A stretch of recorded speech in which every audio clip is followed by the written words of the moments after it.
Assalamualaikum warahmatullahi wabarakatuh.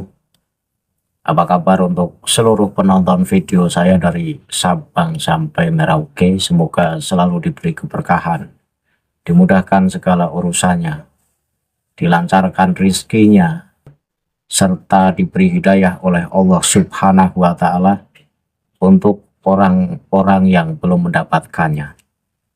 Dalam kesempatan kali ini, saya menemukan satu cerita dalam kitab Al-Qirtos halaman 505 sampai halaman 506. Tentu cerita ini menarik untuk saya ulas karena cerita ini mengandung hal-hal yang menyimpang dari ajaran Islam. Kitab Al-Qirtos adalah kitab karya dari Habib Ali bin Hasan Al-Attas yang mengulas tarjamah dari Habib Umar bin Abdurrahman Al-Attas. Nanti akan saya bahas seperti apa ceritanya, namun sebelum saya lanjut pada topik pembahasan, untuk seluruh penonton dari manapun kalian yang belum subscribe channel saya, silahkan tekan tombol subscribe, kemudian like, serta share video saya ke teman-teman kalian semua, agar yang belum tahu menjadi tahu. Yakinlah bahwa munculnya channel ini semata-mata untuk mengedukasi kepada seluruh muslim di Indonesia agar tidak terjerat oleh doktrin-doktrin sesat oleh orang-orang yang mengaku sebagai cucu Rasul dengan mengatasnamakan agama. Saya masuk pada topik pembahasan, yaitu Kitab Al-Qirtos halaman 505 halaman 506. Teksnya akan saya tampilkan di layar sehingga penonton bisa sama-sama ikut menyimak dari apa yang saya baca. Bismillahirrahmanirrahim. Ahbaroni ba'dul masyayikhi ali bawazir mimman lahu niyatun solihatun wa aqidatun wasilatun maurusatun min salafihi bisayyidi umaro nafa'allahu bihi qala ra'aitu fima yara an-naimu fi ba'dil layali ka'annal qiyamata qad qamat wa ka'anan nasa yahsuruna wal khalqu fi kasratin azimatin la yuhsihim ilallahu subhanahu wa ta'ala wa bainama hum kadzalika idh aqbalat an-naru min jamati hadro mauta wa idan al malaikatu yakudunaha bisala sila wahum tuwalun taulul wahidi minhu minal aradhi ila samai. Jadi salah seorang tetua keluarga Al-Bawazir yang memiliki niat baik, keimanan dan hubungan yang diwariskan dari leluhurnya kepada Sayyid Umar mengatakan kepada saya bermimpi suatu malam bahwa hari kebangkitan telah terjadi dan orang-orang sedang berkumpul. Dan orang-orang itu jumlahnya sangat banyak sehingga tidak seorang pun dapat menghitungnya kecuali Allah yang maha tinggi, Allah yang maha agung. Sementara mereka seperti itu, api mendekat dari tengah Hadramaut, dan lihatlah para malaikat menuntunnya dengan rantai, dan mereka tinggi. Tinggi salah satu dari mereka adalah dari bumi ke langit. Jadi ini ada cerita. Cerita ini dari keluarga Al-Bawazir yang menceritakan bahwa pernah bermimpi. Mimpinya seakan-akan terjadi hari kebangkitan, di mana manusia dari alam kubur dibangkitkan oleh Allah untuk mempertanggungan amal perbuatan semasa hidup di dunia. Nah, ini salah satu tetua dari Al-Bawazir itu mimpi hari kebangkitan, manusia dibangkitkan. Kemudian orang yang mimpi tersebut melihat banyak orang, jumlahnya sangat banyak sehingga tidak terhitung, tidak bisa dihitung kecuali Allah Subhanahu wa Ta'ala yang mampu menghitungnya. Dan tiba-tiba ada api mendekat dari tengah Hadramaut. Nah, api itu dituntun para malaikat dengan rantai. Jadi entah seperti apa apinya, sehingga api itu dituntun para malaikat dengan rantai. Yang mana penampakan malaikat itu tinggi sekali, bahkan tingginya itu dari bumi hingga mencapai langit. Kemudian falamma ra'auha an-nasu muqbilatan harabu minha musqitina ila fajiwati amud fara'aitun nuran nazilan minas sama'i ila fauqi baladi khawra misla sahabi al-mutarakimi al-abyadi fakulna ma hadhan nuru fakila hadha rabbul izzati tajalla li faslil qada'i bainal khalqi faidan Sayyidi Umar bin Abdurrahman al-Atos qaiman tahta dzalikan nuri waridwanu khazinul jannati indahu. Nah, ketika orang-orang melihatnya datang, artinya ada api yang datang dari tengah-tengah Hadramaut yang dibawa oleh para rombongan malaikat dengan rantai yang malaikat itu tingginya dari bumi hingga mencapai langit. Orang-orang yang melihat ini ketakutan, lalu menjauhinya dan mendekat ke lembah Amed. Kemudian aku melihat cahaya turun dari langit di atas tanah Hauro, seperti awan putih yang menumpuk. Kemudian kami bertanya, cahaya apakah ini? Kemudian mereka berkata, malaikat ini menjawab, ini adalah Tuhan yang Maha Mulia, yang menampakkan dirinya untuk memutuskan penghakiman di antara makhluk. Kemudian lihatlah guruku Umar bin Abdurrahman al-Atos berdiri di bawah cahaya itu dan malaikat Ridwan penjaga surga bersamanya. Jadi ketika ada gumpalan asap, ada gumpalan putih, awan putih yang menumpuk, yang datang di atas tanah Hauro. Ini bentuknya cahaya, tetapi seperti awan putih yang menumpuk. Kemudian orang yang bermimpi dari keluarga Al-Bawazir itu tanya, itu cahaya apa? Kemudian dijawab oleh para malaikat, ini adalah Tuhan yang Maha Mulia yang menampakkan dirinya untuk memutuskan penghakiman di antara makhluk. Jadi Tuhan Allah menampakkan zatnya untuk memutuskan penghakiman di antara makhluk. Ya entah apa cerita ini benar adanya, apakah mimpinya semacam ini atau ini mimpi karangan. Karena ketika Tuhan digambarkan seperti awan putih yang menumpuk, padahal dalam ilmu tauhid sudah dijelaskan laisa kamislihi syai'un minal makhlukoti, bahwa Tuhan ini tidak bisa disamakan dengan sesuatu apapun dari para makhluknya. Nah, ketika di sini Tuhan menampakkan zatnya dengan wujud awan putih yang menumpuk, nah ini tentu bertentangan dengan ajaran-ajaran tauhid, karena Tuhan tidak bisa disamakan dengan sesuatu apapun. Tetapi inilah kitab Balawi, bahwa orang yang bermimpi katanya melihat awan putih yang menumpuk yang bercahaya, dan itu dikatakan sebagai zatnya Tuhan yang turun untuk memutuskan penghakiman di antara makhluk. Dan Habib Umar bin Abdurrahman al-Atos ini berdiri di bawah cahaya itu, berarti berdiri di bawah Tuhan, berdiri di bawah Allah. Bersama siapa? Bersama malaikat Ridwan penjaga surga. Ini keren. Jadi Habib Umar bin Abdurrahman al-Atos ini berdiri tepat di bawah cahaya itu yang merupakan Allah katanya. Dan Habib Umar bersama malaikat Ridwan penjaga surga. Ini ceritanya luar biasa. Kemudian saya sambung lagi.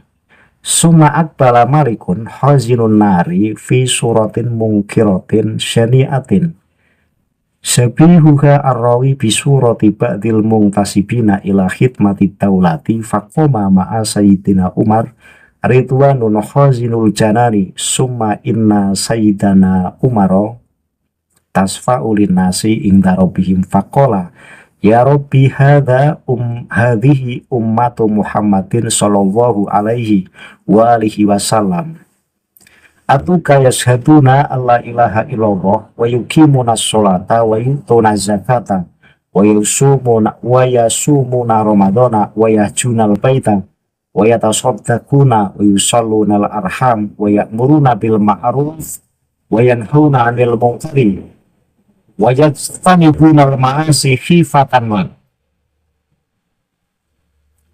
Kemudian malaikat Malik penjaga neraka datang dalam bentuk yang mengerikan dan menjijikkan. Bahkan riwayat menyamakannya dengan bentuk sebagian orang yang mengaku sebagai pelayan negara. Ia berdiri bersama tuan kami, yaitu Umar.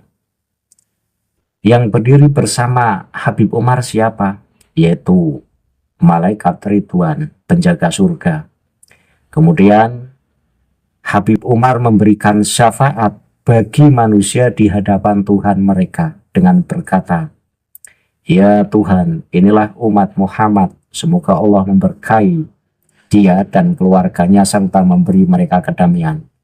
Yang telah datang kepadamu dengan bersaksi bahwa tidak ada Tuhan selain Allah dan mereka mendirikan sholat dan menunaikan zakat. Mereka berpuasa Ramadan, menunaikan haji, bersedekah, menyambung silaturahmi, menyuruh kepada orang untuk berbuat baik, mencegah dari yang mungkar, dan menjauhi dosa karena takut kepada kamu. Jadi, Habib Umar ini berdiri tepat di bawah zatnya Allah yang berupa wujud gumpalan asap putih yang bercahaya bersama malaikat Ridwan penjaga surga. Kemudian Habib Umar ini memberikan syafaat kepada seluruh umat dengan mengatakan bahwa inilah umat Nabi Muhammad yang taat kepadamu. Mereka melakukan sholat, menunaikan zakat, melakukan puasa Ramadan, menunaikan haji, bersedekah, menyambung silaturahmi, menyuruh kepada yang ma'ruf, mencegah dari yang mungkar, dan menjauhi dosa karena takut kepada kamu. Jadi hebat ini Habib Umar. Ini setelah zatnya Allah turun untuk memberi penghakiman atas apa yang dilakukan oleh manusia semasa hidup di dunia. Maka Habib Umar tampil dengan memberi syafaat kepada seluruh umat dengan mengatakan bahwa ini adalah umat Muhammad yang taat kepadamu. Nah, pada saat itu Habib Umar bersama dengan malaikat Ridwan. Jadi kejadian hari kebangkitan belum terjadi, tetapi dalam mimpi Habib Umar sudah memberikan syafaat kepada umat seluruh alam. Padahal yang berhak memberi syafaat kepada seluruh umat alam semesta adalah Nabi Muhammad. Adapun orang lain selain Nabi Muhammad ini bisa memberi syafaat di bawah komando Nabi Muhammad. Tetapi Habib Umar ini lancang dengan berani menjamin mampu memberi syafaat kepada umat seluruh alam semesta. Ini kan ngeri ini. Inilah kitab Alawi. Kemudian saya lanjut. Sumakola ba'da dzalika in tu'adzibhum fa innahum ibaduka wa in taghfir lahum fa innaka antal azizul hakim. Faqala malikun khazinunar ma hadza kalamun ya Umaro. Ya Rabbi innahum taraku as-salata wa mana'u az-zakata wa lam yasumu wa lam yahju wa khanu al-amanati wa qata'u al-arhama wahtabu annasa wazanu wasaroku wa aqaw ummahatihim wa abahum wa syahidu syahadat az-zawri wa fa'alu al-munkirati. Kemudian dia berfirman setelah itu, artinya Habib Umar untuk menguatkan syafaatnya agar Allah mengampuni seluruh dosa-dosa umat semesta alam, ini mengutip ayat Al-Quran yang berbunyi, jika engkau menyiksa mereka, maka mereka adalah hamba-hambamu. Dan jika engkau mengampuni mereka, maka sesungguhnya engkau maha perkasa, lagi maha bijaksana. Kemudian malaikat Malik, sang penjaga neraka ini protes, berkata, apa yang kau katakan wahai Umar? Ya Tuhan, mereka telah meninggalkan sholat, tidak membayar zakat, tidak berpuasa, tidak menunaikan haji, mengkhianati amanah, memutus hubungan keluarga, menjelek-jelekan orang lain, berzina, mencuri, tidak mentaati ibu dan bapaknya, memberikan kesaksian palsu, dan melakukan perbuatan-perbuatan keji. Jadi setelah Habib Umar ini memproklamirkan diri sebagai orang yang mampu memberi syafaat kepada seluruh umat Nabi Muhammad, yang katanya bahwa umat-umat yang disyafaati oleh Habib Umar adalah umat yang taat kepada Allah dan Rasulnya. Tetapi malaikat Malik, penjaga neraka ini protes, karena menurut penilaian dari malaikat Malik bahwa orang-orang yang dikatakan sebagai orang yang taat kepada Allah ini justru orang-orang yang senang berbuat maksiat. Maksudnya semacam itu, sehingga malaikat Malik penjaga neraka protes. Orang-orang yang disyafaati oleh Habib Umar ini tidak layak masuk surga, pantasnya masuk di dalam neraka. Itu alasan dari malaikat Malik protes. Kemudian sumasa kata fa'ada sayyidi Umaru kalamahu al-awala. Sumasa kata fa'ada sayyidi Umaru kalamahu al-awala wasakata summa a'ada malikun kalamahu aidan walam yazal kullu wahidin yu'idu kalamahu salasa marratin faqala Rabbul izzati jalla jalaluhu qad qabiltu syafa'ata sayyidi Umar wa afawtu anhum summa qala ya ridwana taqaddam waftah lahum abwabal jannati faqama ridwanun farhan masruran wa dhahaba malikun mutakhayyidun mashulan mahzunan. Maka beliau pun terdiam. Maka guruku Umar pun mengulang-ulang kata pertamanya dan terdiam pula. Kemudian Malik pun mengulang kata-katanya pula, dan masing-masing terus mengulang kata-katanya sebanyak 3 kali. Maka Rob yang maha mulia, maha tinggi lagi maha agung berfirman, aku telah menerima syafaat Sayyid Umar dan telah memaafkan mereka. Kemudian beliau bersabda, wahai Ridwan, majulah dan bukakanlah bagi mereka pintu-pintu surga. Maka malaikat Ridwan pun berdiri dengan perasaan senang dan gembira, dan malaikat Malik pun pergi dengan marah, sibuk, dan sedih. Jadi setelah adu argumen antara malaikat Malik dengan Habib Umar bahwa orang-orang yang disyafaati oleh Habib Umar ini justru orang-orang yang banyak maksiat sehingga layak masuk ke neraka, sehingga malaikat Malik ini protes, bahkan adu argumen. Tetapi kemudian Allah justru mengabulkan syafaatnya Habib Umar, sehingga orang-orang yang disyafaati oleh Habib Umar ini masuk ke dalam surga dengan Allah memerintahkan malaikat Ridwan untuk membukakan pintu-pintu surga dan memasukkan orang-orang yang disyafaati Habib Umar tersebut masuk ke dalam surga. Malaikat Malik ini marah, sibuk, dan sedih. Jadi kalah adu argumen dengan Habib Umar. Jadi hebat. Habib Umar ini hebat, bisa mengalahkan keputusan malaikat Malik. Kemudian qala rawi wa ana qaimun indahum akhidan bi komisi Sayyidi Umar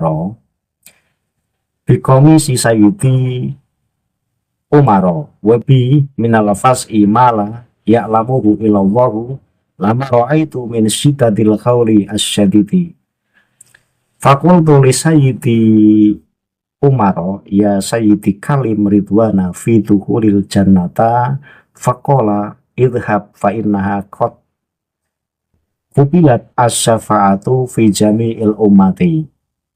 Fakultu kalimhu yakifuli hatta adhabu ma'hu fa inni kasirud dunubi wa akhafu min dunubi. Faqala ya ridwana khudh hadzal fakir ma'aka. Faqala ridwanu qolaha yalhaqu wa waqafa li falama dhahabtu la'al hakuhu intabahtu min syiddatil farhi. Narator berkata, atau seorang yang meriwayatkan cerita ini berkata, aku berdiri bersama mereka, memegangi baju Sayyid Umar, dan aku sangat ketakutan, sehingga hanya Tuhan yang tahu apa yang kulihat dari intensitas teror yang mengerikan itu. Maka aku berkata kepada Habib Umar, wahai Sayyid Umar, sampaikan kepada malaikat Ridwan tentang masuknya aku ke surga. Kemudian Habib Umar berkata, pergilah, karena ia telah menerima syafaat bagi seluruh umat. Maka aku berkata, bicaralah kepadanya agar ia dapat berdiri di sampingku sampai aku pergi bersamanya, karena aku telah melakukan banyak dosa dan aku takut akan dosa-dosaku. Ia berkata, wahai Ridwan, bawalah orang malang ini bersamamu. Ridwan berkata, biarlah dia menyusul. Ia berhenti untukku ketika aku hendak menyusulnya. Aku terbangun karena kegembiraan yang meluap-meluap.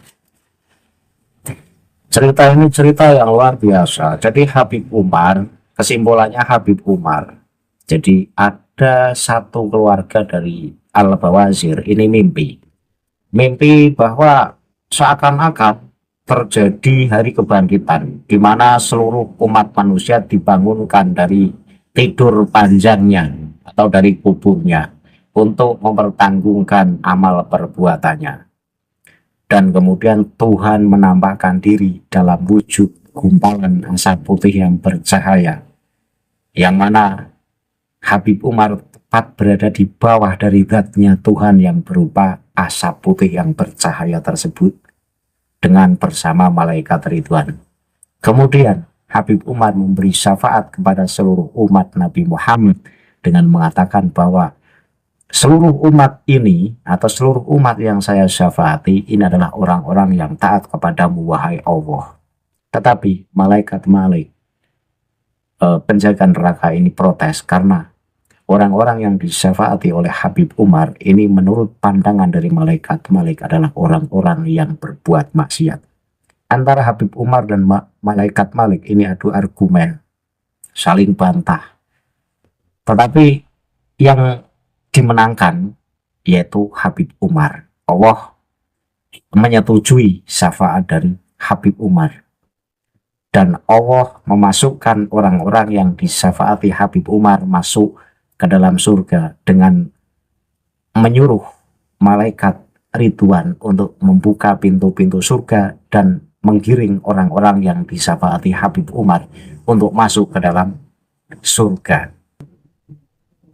Setelah orang-orang yang disyafaati Habib Umar ini masuk ke dalam surga, tentu malaikat Ridwan bahagia.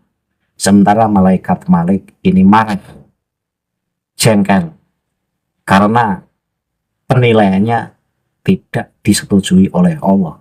Justru yang disetujui oleh Allah adalah syafaat dari Habib Umar. Nah, orang yang bermimpi ini takut karena merasa dirinya banyak dosa, sehingga untuk masuk ke dalam surga ini menyuruh kepada Habib Umar, memohon kepada Habib Umar dengan menarik bajunya Habib Umar, agar Habib Umar berkata kepada malaikat Ridwan, agar malaikat Ridwan mendampingi orang yang bermimpi tersebut yang banyak dosanya, agar dituntun masuk ke dalam surga. Sehingga malaikat Ridwan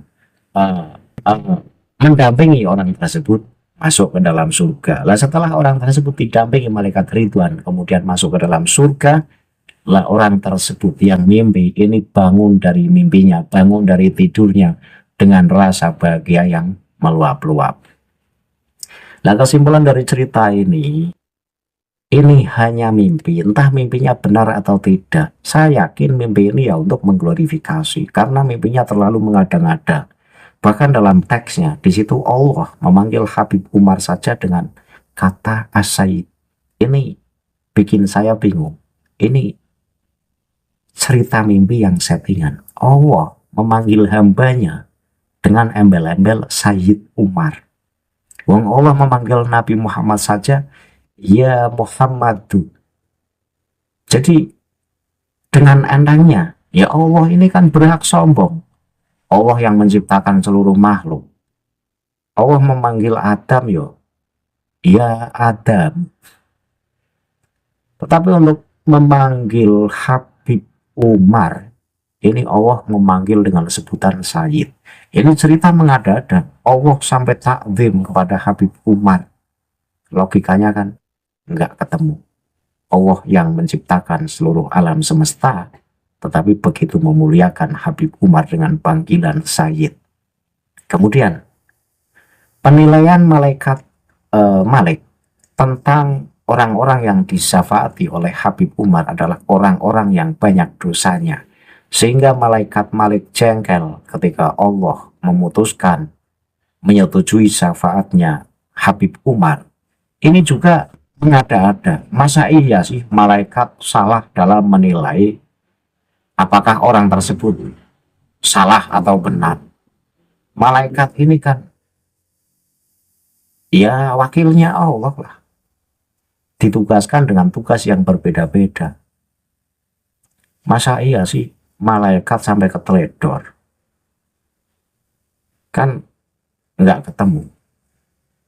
Terus ketika orang-orang yang banyak maksiat, kemudian karena Habib Umar memberikan syafaat, lantas masuk surga. Ini enak banget. Jadi orang-orang yang berbuat maksiat selama hidup di dunia, cukup menjadi muhibbin dari para Habib Ba'alawi. Ini perlu dicatat. Nah, disitulah Allah tidak adil. Jika Allah memasukkan orang-orang yang berbuat maksiat ke dalam surga hanya karena menjadi muhibbin dari Habib Ba'alawi, enak banget jadi muhibbin. Nah, sehingga cerita ini cerita yang perlu saya kritisi sebagai sebuah cerita yang terlalu mengada-ada. Kemudian adu argumennya Habib Umar dengan malaikat Malik ini terkesan sangat mengada-ada. Sampai malaikat Malik kalah argumennya karena orang-orang yang dianggap layak masuk neraka ini justru disyafaati oleh Habib Umar sehingga Allah memerintahkan malaikat Ridwan untuk memasukkan ke dalam surga. Ini luar biasa. Terus Habib Umar ini siapa?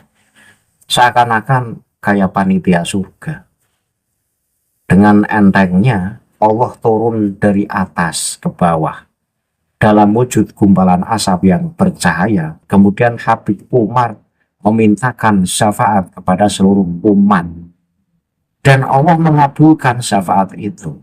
Padahal yang layak memberikan syafaat kepada seluruh umat Nabi Muhammad, ya Nabi Muhammad. Adapun orang-orang kemudian bisa memberi syafaat, ini syafaatnya yang suhro. Kalau syafaat yang kubro ya tetap Nabi Muhammad.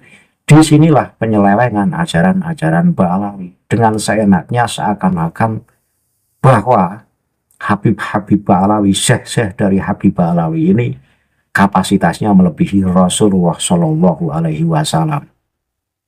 Nah, ini kitab Al-Qirtos, kitab karya dari Ba'alawi. Kenapa saya selalu bongkar kitab-kitab Ba'alawi? Ya karena ajarannya itu selalu disisipi dengan ajaran-ajaran yang menyimpang, yang ajaran itu tidak lain untuk mengunggulkan Habib-Habib Ba'alawi, untuk mengunggulkan keramat-keramat Habib Ba'alawi, bahwa seakan-akan Habib Ba'alawi itu manusia tiada banding, tiada tanding. Ini yang perlu saya kritisi.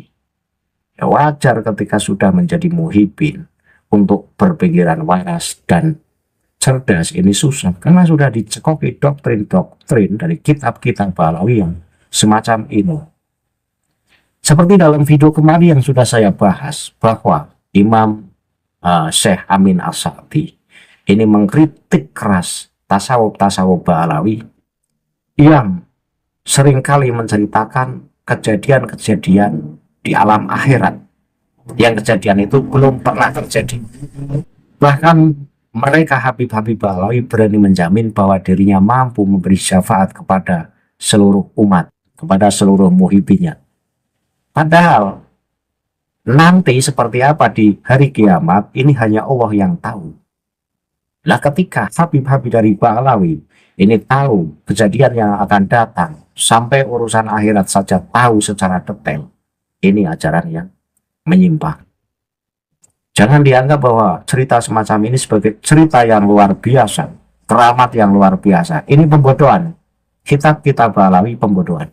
Kenapa saya bongkar? Kenapa saya kritik? Kenapa saya teliti kitab-kitab Ba'alawi? Karena memang ajarannya menyimpang.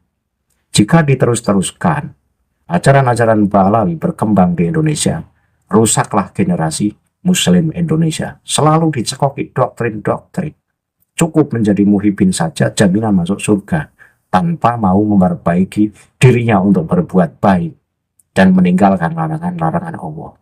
Seakan-akan bahwa berbuat baik dan meninggalkan larangan-larangan Allah ini tidak berguna. Cukup dengan menjadi muhibbin saja, maka jaminan masuk surga dengan disyafaati oleh para Habib Ba'alawi. Ini menggelikan. Cucu-cucu Rasul yang asli ini tidak pernah berani menjamin semacam ini. Hanya Habib Ba'alawi yang berani menjamin mampu memberi syafaat kepada seluruh umat, kepada seluruh muhibbinnya, bahkan kepada seluruh penduduk Hadramaut, kepada seluruh penduduk Yaman. Hanya Habib Ba'alawi. Sayyidina Husain, Sayyidina Hasan yang merupakan cucu asli Rasulullah saja tidak pernah memunculkan cerita-cerita yang aneh, bahkan tidak berani menjamin bahwa dirinya mampu memberi syafaat sebagai wakil dari Rasulullah untuk mensyafaati kepada seluruh umat atau kepada seluruh pengikutnya. Tetapi Habib Ba'alawi dengan lancang dan berani mengatakan, menjamin seluruh muhibbin untuk masuk ke dalam surga karena disyafaati. Fake. Cerita semacam ini cerita konyol, jangan dipercaya. Islam Indonesia tidak akan berkembang, justru kemunduran dalam berpikir jika masih tetap mempercayai ajaran-ajaran Ba'alawi sebagai sebuah ajaran yang luar biasa, yang patut diikuti dan patut diteladani. Cerita-cerita semacam ini fake, murni cerita untuk mengglorifikasi klan Ba'alawi agar dianggap oleh pembacanya sebagai orang yang luar biasa, orang yang punya kapasitas tiada banding, tiada tanding. Jadi saya mengajak untuk seluruh santri, untuk seluruh kiai, untuk seluruh gus, kritislah dalam membaca kitab-kitab Ba'alawi, karena di situ pasti disisipi cerita-cerita halu yang khurafat, yang tiada lain intinya untuk mengunggulkan dan menghebatkan klan Ba'alawi itu sendiri. Saya cukupkan ulasan dari kajian kitab Al-Qirtos halaman 505 sampai halaman 506. Semoga penonton bisa mengambil satu kesimpulan bahwa kitab-kitab Ba'alawi dalam wujud apa saja ini isinya tidak beda jauh, selalu memuat cerita-cerita khurafat yang isinya mendongkrak kehebatan Ba'alawi itu sendiri. Jika ada salah kata saya mohon maaf. Billahi taufiq wal hidayah. Wassalamualaikum warahmatullahi wabarakatuh. Salam waras untuk seluruh muslim di Indonesia.